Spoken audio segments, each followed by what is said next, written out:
स्वागत है आप सभी का अपने चैनल फ्यूचर पॉइंट में। तो दोस्तों आज के इस वीडियो में मैं बताने वाला हूं बिहार बोर्ड मैट्रिक परीक्षा 2026 के लिए हिंदी का ऐसे क्वेश्चन जो बिहार बोर्ड में बार बार पूछे जाते हैं। तो इस वीडियो को शुरू से अंत तक देखिएगा, इस वीडियो को कहीं से स्किप मत कीजिएगा और इस चैनल पे नए हैं तो चैनल को सब्सक्राइब कर लीजिएगा और वीडियो को लाइक जरूर कीजिएगा। तो चलिए स्टार्ट करते हैं आज का वीडियो। तो दोस्तों यहाँ पे आपका पहला नंबर प्रश्न है, बहादुर पर चोरी का आरोप किसने लगाया था। आपका क्वेश्चन है बहादुर पर चोरी का आरोप किसने लगाया था। याद रखिएगा निर्मला के रिश्तेदार ने लगाया था। किसने लगाया था? तो निर्मला के रिश्तेदार ने लगाया था। यहाँ पे आपका डी ऑप्शन राइट आंसर होगा।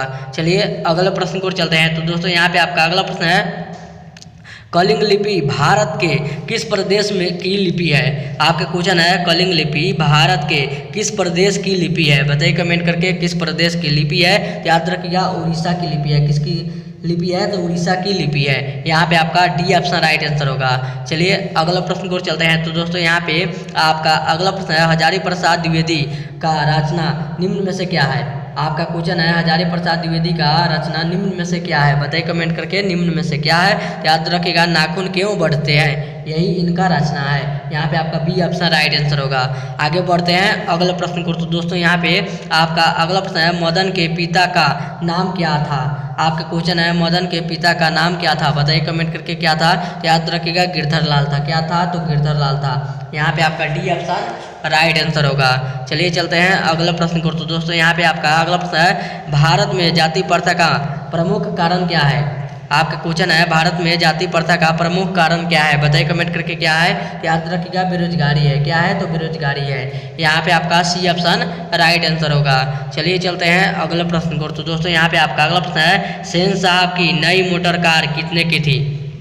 आपका क्वेश्चन है सेन साहब की नई मोटर कार कितने की थी। बताइए कमेंट करके कितने की थी। तो याद रखिएगा 7,500 की थी। कितने की थी? तो 7,500 की थी। यहाँ पे आपका सी ऑप्शन राइट आंसर होगा। चलिए अगले प्रश्न को चलते हैं। तो दोस्तों यहाँ पे आपका अगला प्रश्न है, भाईचारे का दूसरा नाम क्या है। आपका क्वेश्चन है भाईचारे का दूसरा नाम क्या है। याद रखिएगा लोकतंत्र है। क्या नाम है? तो लोकतंत्र है। यहाँ पे आपका ई ऑप्शन राइट आंसर होगा।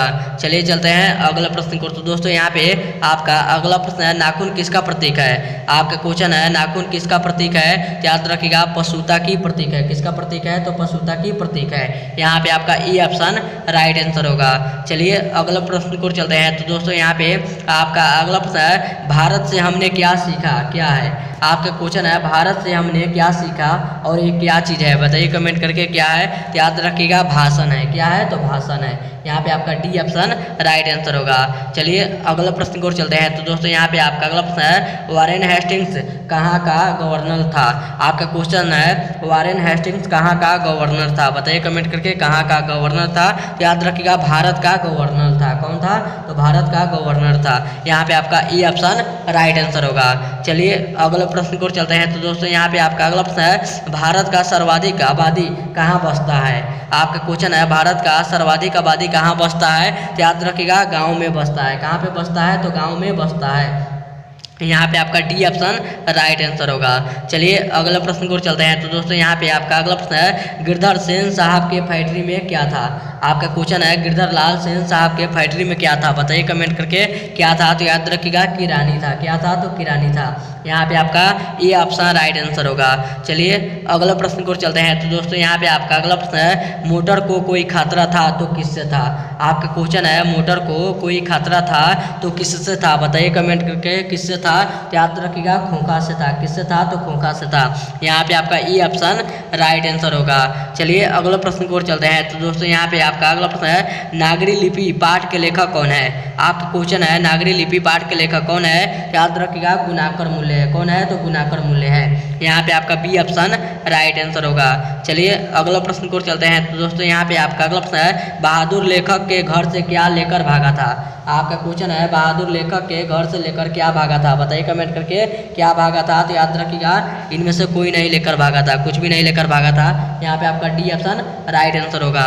चलिए चलते हैं अगला प्रश्न को। तो दोस्तों यहाँ पे आपका अगला प्रश्न है, बिरजू महाराज अपना बड़ा जज किसे मानते थे। आपका क्वेश्चन है, बिरजू महाराज अपना बड़ा जज किसे मानते थे? याद रखिएगा, आमा को मानते थे। किसे मानते थे? तो आमा को मानते थे। यहाँ पे आपका सी ऑप्शन राइट आंसर होगा। चलिए अगले प्रश्न की ओर चलते हैं। तो दोस्तों यहाँ पे आपका अगला प्रश्न है, फ्रांस का प्रमुख केंद्र कौन रहा है? आपका क्वेश्चन है, फ्रांस का प्रमुख केंद्र कौन रहा है? तो याद रखिएगा, अविनियो रहा है। कौन रहा है? तो अविनियो रहा है। यहाँ पे आपका बी ऑप्शन राइट आंसर होगा। आगे बढ़ते हैं अगला प्रश्न को। तो दोस्तों यहाँ पे आपका अगला प्रश्न है, रोन नदी कहाँ है? आपका क्वेश्चन है, रोन नदी कहाँ है? तो याद रखिएगा, फ्रांस में है। कहाँ पे है? तो फ्रांस में है। यहाँ पे आपका बी ऑप्शन राइट आंसर होगा। चलिए चलते हैं अगला प्रश्न को। तो दोस्तों यहाँ पे आपका अगला प्रश्न है, बाजार से कितनी मछलियाँ खरीदी गई थी? आपका क्वेश्चन है, बाजार से कितनी मछलियाँ खरीदी गई थी? तो याद रखिएगा, 3 मछलियाँ खरीदी गई थी। कितनी मछलियाँ खरीदी गई थी? तो 3 मछलियाँ खरीदी गई थी। यहाँ पे आपका ए ऑप्शन राइट आंसर होगा। चलिए चलते हैं अगला प्रश्न को। तो दोस्तों यहाँ पे आपका अगला प्रश्न है, उस्ताद बिस्मिल्लाह खां एक प्रसिद्ध थे। आपका क्वेश्चन है, उस्ताद बिस्मिल्लाह खां एक प्रसिद्ध थे। बताइए कमेंट करके। याद रखिएगा, शहनाई वादक थे। क्या थे? तो शहनाई वादक थे। यहाँ पे आपका बी ऑप्शन राइट आंसर होगा। और ये था आपका वीडियो का लास्ट क्वेश्चन। अब वीडियो यहीं पे खत्म करते हैं। उम्मीद करते हैं वीडियो आप सभी को बहुत ही अच्छा लगा होगा। तो इस वीडियो में जाते जाते इस वीडियो को जरूर एक लाइक कर दीजिएगा, और चैनल पर नया है तो चैनल को सब्सक्राइब जरूर कीजिएगा।